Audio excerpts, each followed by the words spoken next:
Alright, this is my second video on 1960s protest. This is Native Americans, Hispanics, and also consumers. We have some new age muckrakers like we did in the progressive era comes about. Alright? First off, I need to bring this up as far as, and maybe I could have done it in women as well. Mahatma Gandhi was a big voice in India, and I'm going to cover more when we get to civil rights. But he actually brought up a term that we're going to use called civil disobedience. Now, civil disobedience is, as Dr. King put it, one has moral responsibility to disobey unjust laws. This is not throwing rocks. This is anything like that. This, however, is Rosa Parks refusing to move to the back of the bus. This is having peaceful marches over bridges to promote a civil rights bill. This is hunger strikes to promote things like that. This is occupying all these things, okay? Now Gandhi, his words actually resonate with a student of theology named Dr. Martin Luther King Jr., and he's going to bring that mentality here. And Dr. King's African American civil rights movement actually inspires the women to do some things. It inspires the Native Americans, the Latinos, the Cesar Chavez's, and in some way actually the counterculture as well. My favorite quote from Dr. King, and we can use this in the time we're at now, 2016, with the great divide between the African American population and the cops. And that quote is, "An eye for an eye leaves a room full of blind men." Now, if we change it to modern, and now let's be a little blunt, all right? A life for a life leaves a country full of dead men. So we can't, tit for tat, go back and forth. There's got to be an answer, and there's got to be a way to figure it out. Cooler heads must prevail, all right? So, enough on my soapbox. Again, I do that occasionally, sorry. Let's get into the 1960s protest. Now, last time we talked about Native Americans, we had the termination policy in which they were terminated off their tribal lands, etc. And these Red Power groups grew up. Now, Red Power was taking pride in being Native American, keeping your traditions alive for your children's sake, as well as doing things as they traditionally had been done. Now, the biggest Red Power group was one called AIM, American Indian Movement. Now, AIM actually tended to be a little bit militant. Now, what do I mean by militant? And I'll cover this in civil rights. In short, guys, militant is not nonviolent. They actually say, we're going to start nonviolent, but if we don't get what we want, we know our Second Amendment rights, and we're willing to fight you if you don't like this.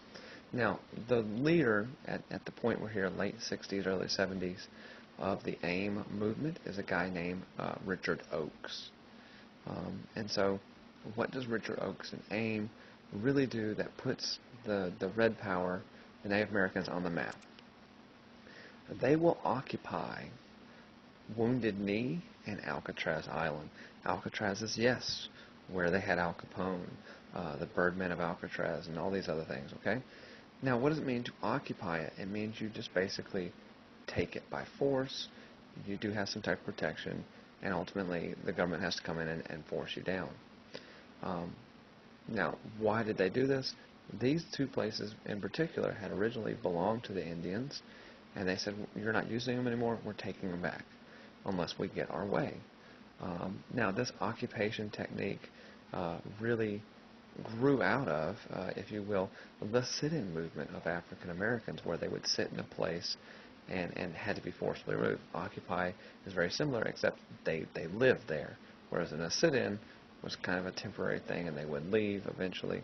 However, both are highly effective because you can do this nonviolently, and the people who force you to move sometimes look bad or look unjust. Now, that's it for Native Americans. They do kind of get a few more rights, and we'll cover that in the 70s and 80s. Now I want to turn my attention to what we call the migrant agricultural farm workers. If you remember in the 1940s and 50s, we had a program called the Bracero program. Okay, a lot of these people were given the opportunity to stay here and become citizens, which they did. Also, Immigration Act 1965 brought in a lot more because we took away quotas. Migrant agricultural farm workers, the largest population happen to be Latino or Hispanics, but there are also Asians and many other groups. So don't think I'm selling them short, okay? The problem is migrant agricultural farm workers were kind of like a farm tool. You used them, and once they were up past their shelf life, you threw them away and got another one, or another couple, or another 100, or whatever. They didn't say this is right. These aren't tools, guys. These are human beings. They need to be treated with some respect. Okay? Now, much like Dr. King was kind of the voice of the African American movement, the voice of the Hispanic movement is a worker. His name is Cesar Chavez. Cesar Chavez will unite the migrant farm workers under the banner of what is called the UFW, the United Farm Workers. And they had a symbol. They used the Aztec eagle seen there. Now, he is actually going to take this from a union standpoint, in the sense that if a union doesn't get what they want, they go on strike, correct? So he gets all the UFW people to go on a huelga. La huelga, viva la huelga. A huelga is a strike, okay? And so they won't go into the fields, they won't do this, and the whole purpose is to get them and get the owners to give them some rights. Among the rights they were wanting were clean water in the fields, restroom facilities, shorter hours, etc. Things that maybe seem commonplace that human beings should have. Now, the biggest thing they did is they got a hold of what are called table grapes. And table grapes are the ones not used for wine, they're used for eating. They're the ones you buy in Kroger and you snack on in the summertime, okay? Now, they're going to announce a boycott on all grapes grown in the state of California, table grapes, because they said they were treating their workers unfairly. They weren't listening. And so they slapped this boycott on there, and they had people in the supermarket parking lots telling you don't buy a grape or a package of grapes unless it had that stamp on it, unless it had that Aztec eagle rather, and that basically is saying we approve of this. Now, how did this work? It worked wonderfully. The owners caved, and they gave into the demands of Chavez and the other organizers and gave some things. Now, a boycott is probably one of the biggest techniques. They actually learned this as well. Another example of boycott would be the Montgomery bus boycott. And this is an economic pressure, because there's no better way to affect someone and get them to listen to you than hitting them where it matters most, in their pocketbook, or in their wallet, or in their debit card, or anything like that. It's a great way to get someone's attention.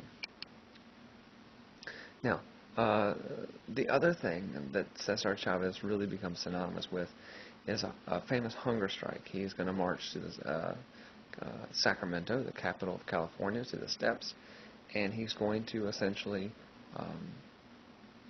not eat until he gets his way. And you can see right next to him, that guy looks familiar.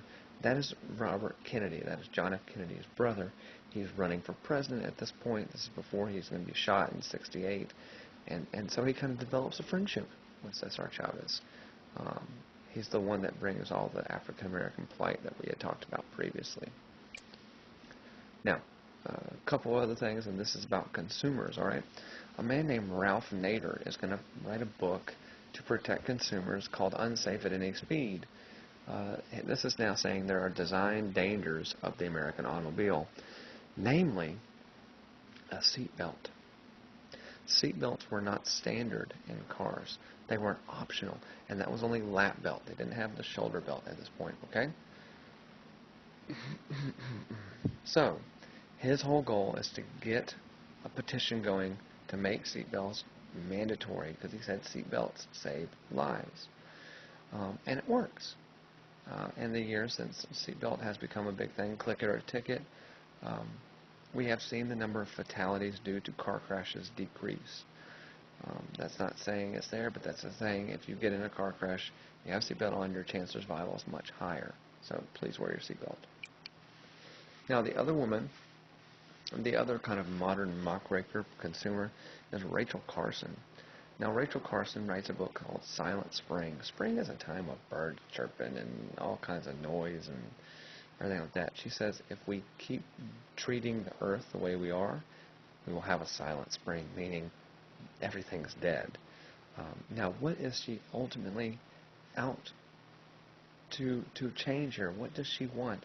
She wants the U.S. government to ban pesticides. Now, a pesticide, remember I told you the suffix "cide" means to kill something, kill a pest. They're going to be used in the fields to kill these bugs and things like that. And there was, in the 60s, a very famous pesticide used called DDT. And DDT was actually harmful to the environment. It was killing the earth, and it's now banned. Now, another famous pesticide we've already discussed about in class is Agent Orange.